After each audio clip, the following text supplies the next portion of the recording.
Today I would like to discuss the recent missing person investigation.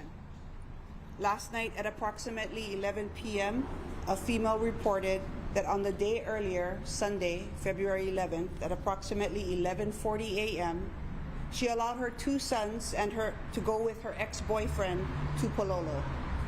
They left in her 2001 gray Honda Odyssey van, but had not returned. At approximately 7:30 p.m. last night, one of the sons called his mother and said that they were on the way home. During the call, the mother and her ex-boyfriend argued before the call was cut off. Despite repeated calls to his phone, there was no answer. At the time of the initial report, there were no reports of child abuse or imminent danger to the children. Today, at about 10:30 a.m., additional information was discovered. The boy's mother learned from family members that her ex-boyfriend had struck one of her sons in his face.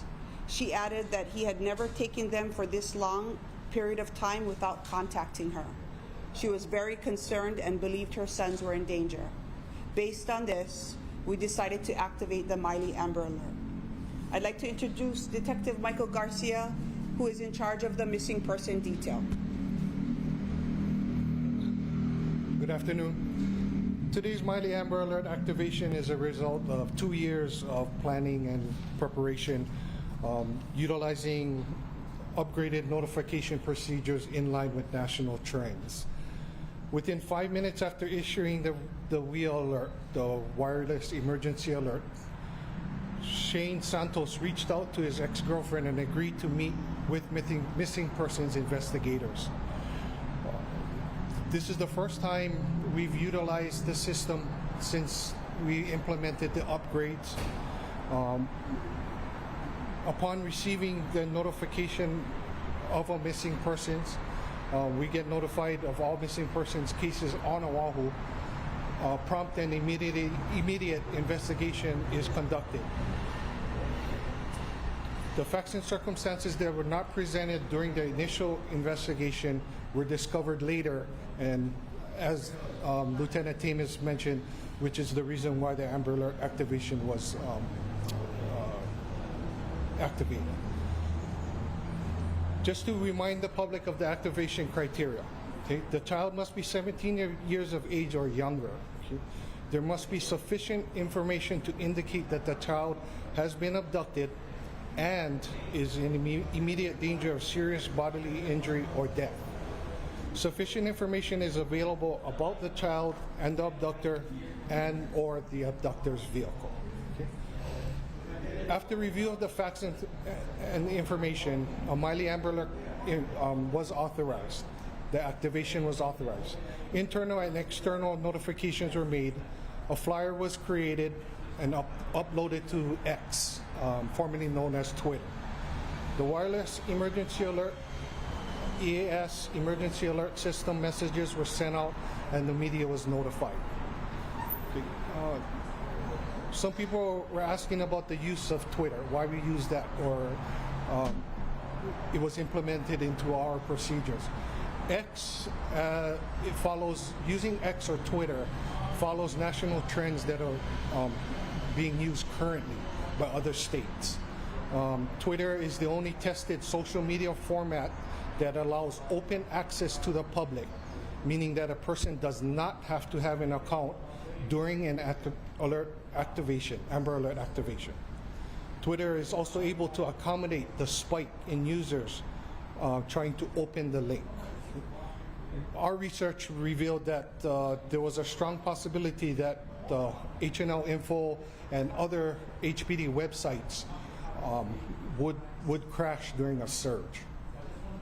As a secondary notification, the flyer is posted onto all HPD social media platforms, meaning HNL Info and everything else.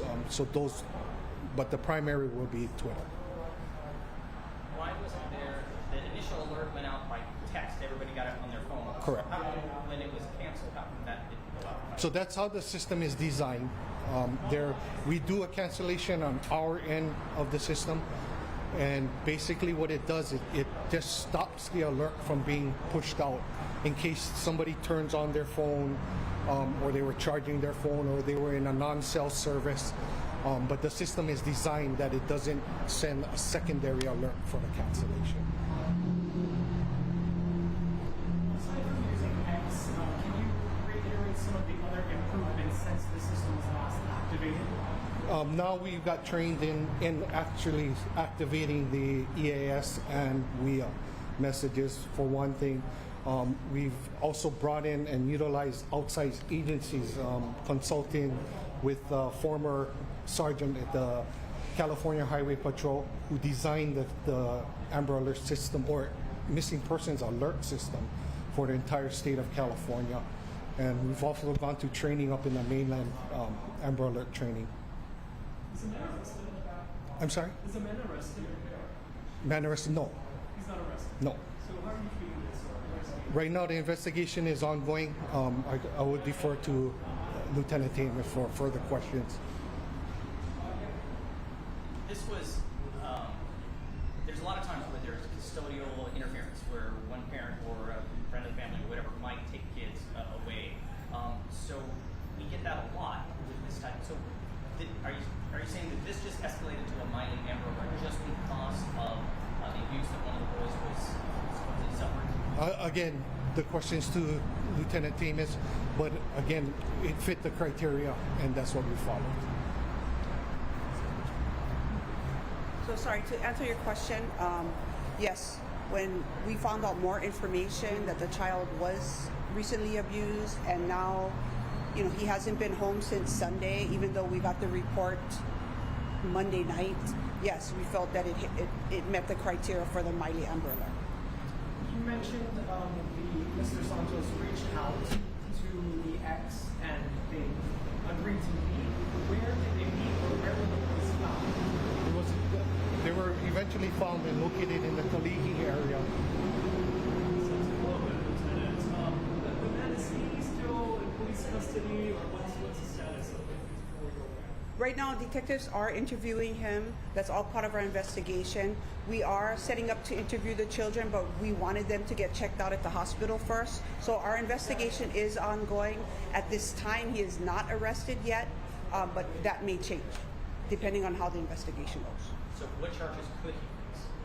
That's going to be part of our investigation. I mean, you could go custodial, but there is no paperwork. We'd have to verify there's paperwork for custodial interference. There's possibly an abuse case, an endangering case. These are all different types of cases that we have to look at.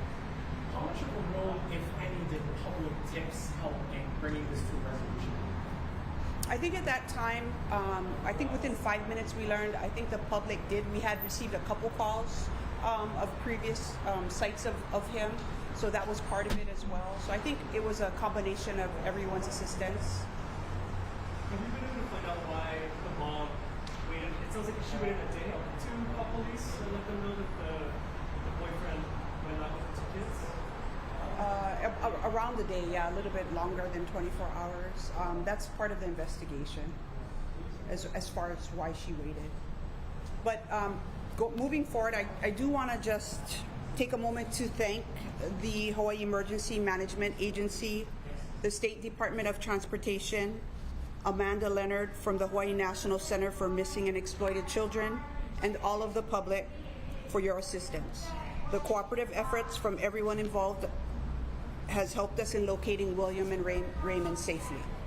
Okay, I think that's all we have for now. Thank you. One question, can you just confirm the last time this was activated was, I think it was 2022 with Michaela Davina? Was there any other activation? No, that wasn't the Honolulu Police Department. We've never activated the new system. The last activation was on the old system in 2005, I believe, for Oahu. Okay? The alert just went out on Oahu or statewide? Oahu. Okay, thank you. Thank you.